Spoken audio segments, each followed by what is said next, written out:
Okay, let's talk about what just happened, because for weeks the story was that FIFA kept looking the other way whenever Argentina crossed the line. A whistle that never came. A red card that flashed up and then quietly vanished off the screen. A warm private letter from the FIFA president praising the team's professionalism, while half the planet was still yelling at their televisions. Every time trouble showed up at Argentina's door, somebody in a suit seemed to answer it and make the trouble go away. Well, that trick just stopped working. And here's why. FIFA has now done the one thing it spent an entire tournament refusing to do. It has put the accusations on official paper, on official letterhead, in language that cannot be softened later. And I don't mean unsporting behavior, or a regrettable incident. I mean the actual word, assault. Assault charges, against players from the very team FIFA has been accused of shielding all summer. Once a charge is formally filed and published, you can't quietly hit delete. So let me walk you through what's on that charge sheet, why it also pulls the entire Argentine Federation into the fire, why an old war from the 1980s suddenly matters again, and why this is the exact moment FIFA's little protection program hits a brick wall. Start with the top line, because honestly it's wild seeing FIFA say this out loud about its own golden team. After a week-long look by an independent prosecutor into the ugly scenes right after the final whistle, FIFA's disciplinary committee has opened formal proceedings. And the charges stack up fast. Leandro Paredes is looking at 3 counts of assault. 3. Nahuel Molina has 2 counts, 1 completed and 1 attempted, plus unsporting behavior on top. Assistant coach Roberto Ayala has 1 count of assault. Thiago Almada picks up an unsporting behavior charge. And here's the plot twist nobody had on their card. Spain's own Gavi has been charged with unsporting behavior too. But make no mistake about where the real weight sits. The 3 assault charges, on Paredes, Molina, and Ayala, that's the serious stuff. FIFA's own disciplinary code says an assault charge carries a minimum ban of 3 matches, and there is nothing stopping that number from climbing much higher. If these stick, we're talking about long suspensions for a big chunk of Argentina's spine. And you already know what the video looks like, because it went everywhere. Paredes lit the fuse. He hit Spain's Eric Garcia in the throat with an open hand and put him on the ground. Then he and Almada shoved Gavi down to the turf. Molina, from what the footage seems to show, threw a punch into Spain captain Rodri's midsection as Rodri jogged past to celebrate with his teammates. And Ayala, remember, he's a coach, not a player, was caught on camera appearing to strike Dani Olmo. He later tried to shrug it off as just a push. That's for people. That's numbered counts on an official document. That is not Twitter chatter. That is a charge sheet. Now do the math on those numbers, because it gets brutal. 3 matches is the floor for a single assault charge, the absolute minimum. Paredes is facing 3 separate ones. Stack them up. Add the fact that all of this happened after a World Cup final in front of the entire watching world, and you're staring at a ban that could gut a chunk of Argentina's next campaign. That's not a wrist slap. Molina, 2 assault counts plus unsporting behavior, is looking at similar trouble. And a member of the coaching staff being charged with assault is genuinely unusual. Ayala isn't a young player who lost his head in a heated 90 minutes. He's staff. Staff are the people who are supposed to pull others apart, not throw hands themselves. Then there's the Gavi detail, and this one really is strange. He's a victim in this. Paredes shoved him to the ground. And yet he's now on the same charge sheet. Remember, this is the same Gavi who came out publicly a few weeks back and said he didn't think the Argentine players should be suspended, that stuff like that is just part of football's more physical side. He offered them an olive branch. Now he's next to them on paper. Whatever you make of it, it tells you the prosecutor cast a very wide net, and wasn't only chasing Argentines. And weirdly, that's bad news for FIFA if it wants to wriggle away later, because it looks like proper process. Not a witch hunt. Here's the line that really matters though. Remember that vanishing red card? During the brawl, FIFA's own systems flashed a red for Paredes, and then, in real time, it just disappeared. Nothing on the field. For weeks, that little disappearing act has been the perfect little symbol of how Argentina keeps getting handled.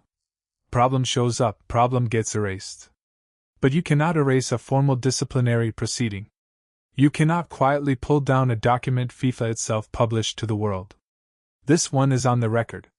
It's staying there. FIFA's statement even says the accused have now been given a chance to present their side, and then the committee will rule. Translation? The machine is running. It's public. And there's no delete key this time. But this isn't only about the players. FIFA opened a whole second case, and it's aimed at the Argentine Football Association itself. And this one reads like a laundry list.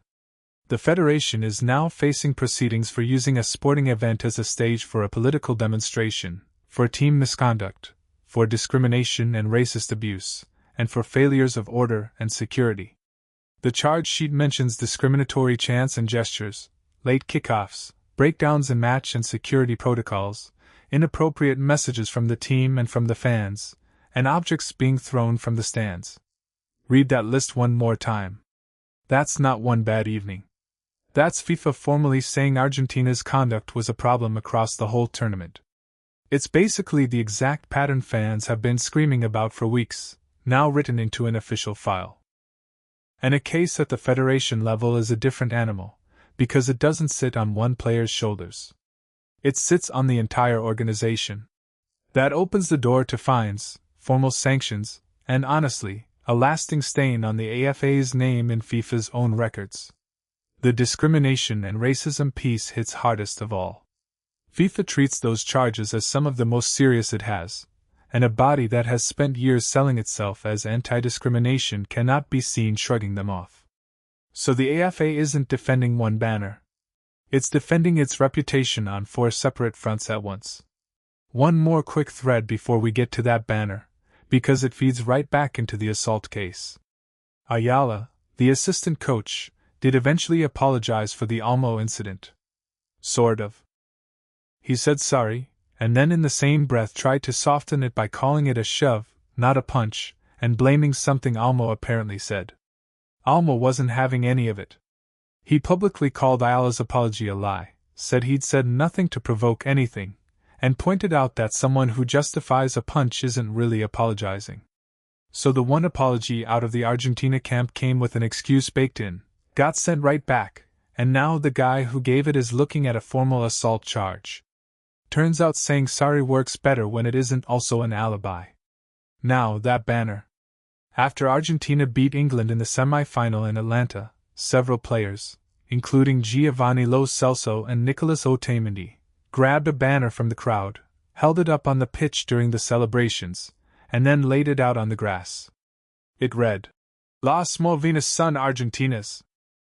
In English, the Malvinas are Argentine.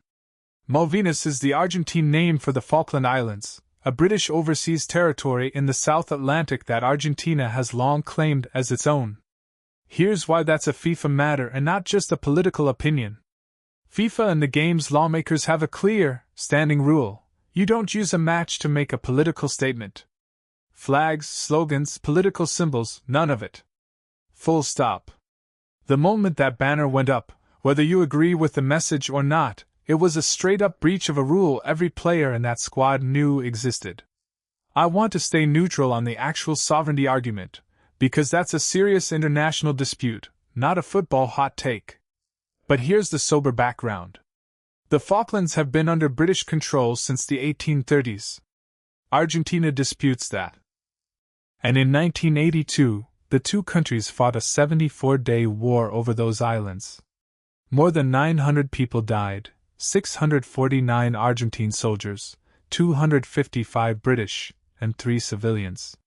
This is not a light subject on either side, which is exactly why dragging it onto a World Cup pitch was always going to explode. And explode it did. A spokesperson for the UK Prime Minister basically shot back that, sure, the World Cup might not be Britain's, but the Falkland Islands definitely are. The White House, through the head of its World Cup task force, went the other way and defended the Argentine players on free speech grounds, citing the First Amendment. So there you go. Two governments trading shots over a bedsheet held up on a football field. Which is exactly why the rule against political messaging exists in the first place. Keep the wars off the pitch. And this isn't new territory for Argentina, either. Back in 2014, FIFA fined them £20,000 for holding up a bigger version of that same Falklands banner before a friendly against Slovenia. They'd been warned. They'd been fined. They knew the rule. And they did it again on the biggest stage the sport has. That's the part that makes any heat of the moment.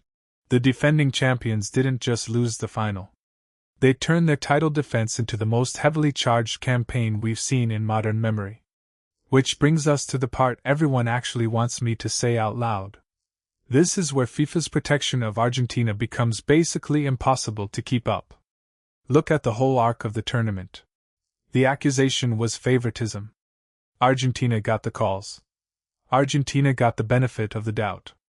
Argentina got a red card that flickered onto the screen and then just evaporated.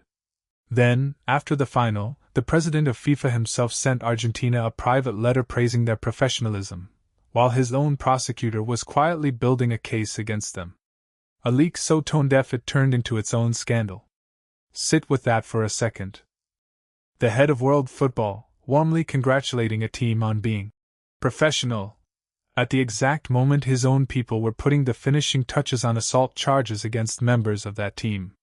If these charges land the way they're written, that letter ages into one of the most embarrassing documents in the sport, because it will mean the president was praising the professionalism of guys his own organization was preparing to prosecute for punching people. And the history backs the whole pattern up. After Qatar in 2022, Argentina were charged over their celebrations, and the punishment came out to a fine of around $25,000. Not one player touched. Charge them, then barely graze them. That was the routine. But that routine only works with the lights off, and FIFA has just flipped the lights on itself. By formally opening assault proceedings and publishing them, FIFA has boxed itself in. It cannot quietly hand Paredes a fine and move on, because the charge is assault and assault has a 3-match minimum written into FIFA's own code. It cannot pretend the Federation case doesn't exist, because it named the articles publicly. It has, in effect, tied its own hands. The organization that spent a month finding creative ways not to discipline its most marketable team just left a paper trail that makes any avoidance from here look like a cover-up. That's the trap. Protect Argentina now, after all of this, in writing? You don't just confirm every favoritism theory, you carve them into stone. FIFA has to act. Not because it wants to. Because it left itself no way out. To be fair, and this bit matters, a charge is not a conviction. I'm not going to pretend otherwise. FIFA's own statement says clearly that the accused get to present their case before any ruling comes down. Paredes, Molina, Ayala, and the AFA all have the right to defend themselves. Some charges might soften. Some might drop entirely. That's due process, and it applies even to people whose behavior looked awful on camera. It's also worth remembering that Spain's Gavi got charged too, which cuts against the idea that this is some anti-Argentine ambush. The net was wide. A victim got caught in it as well as the aggressors. And with the banner, there's a human side you can't just ignore. The Malvinas are woven into Argentine identity and grief in a way that isn't cynical. To those players, it wasn't a marketing stunt, it was a belief. It still broke the rule, but breaking a political messaging rule out of national feeling is a different moral category from punching a man in the throat. Not every item on this charge sheet deserves the same weight, and a fair process should treat them differently. But here's where it really lands. For the whole tournament, the question was whether FIFA would ever hold Argentina to the same standard it holds everybody else. We finally have the start of an answer. And it's in writing. The difference between this and every other controversy is permanence. A soft call gets forgotten. A vanished red card gets memory hold. A friendly letter can be denied. But a published assault charge, with a 3-match minimum baked in, sitting in front of a disciplinary committee the whole world is now watching? That doesn't get smoothed over with a phone call or a warm note. FIFA built a tournament where it kept bailing Argentina out. Then Argentina's players did something on camera that FIFA's own code calls assault. And the federation did something across the tournament that FIFA's own code calls a demonstration, a security failure, and in places, racist abuse. So now the governing body has a choice. Publicly. On the record. Throw the book at the team it's been accused of protecting, or prove the accusation true forever. There is no version of this where FIFA walks out clean.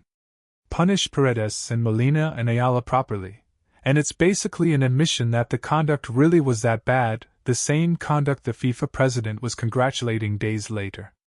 Go soft, wave it through with token fines, and every single person who spent this summer saying Argentina were being protected gets handed the receipt. The nightmare that kicked off with a brawl at the final whistle has grown into a formal case against 3 players, a coach, and an entire national federation. And it has dragged FIFA's own credibility into the dock right along with them. Argentina came to defend a crown. They're leaving with a charge sheet. FIFA came to celebrate the greatest show on earth. They're leaving with a decision they cannot win. And the one thing they can't do, for the first time all tournament, is make it disappear. So here's the real question, and I want your honest read on it. When the rulings finally come down, does FIFA actually throw the book at Argentina, or do they find one last clever way to protect them and expose themselves for good? Drop your call in the comments. And the second the disciplinary committee hands down real bans, I'll be back to break every single one of them down. This story is nowhere near finished.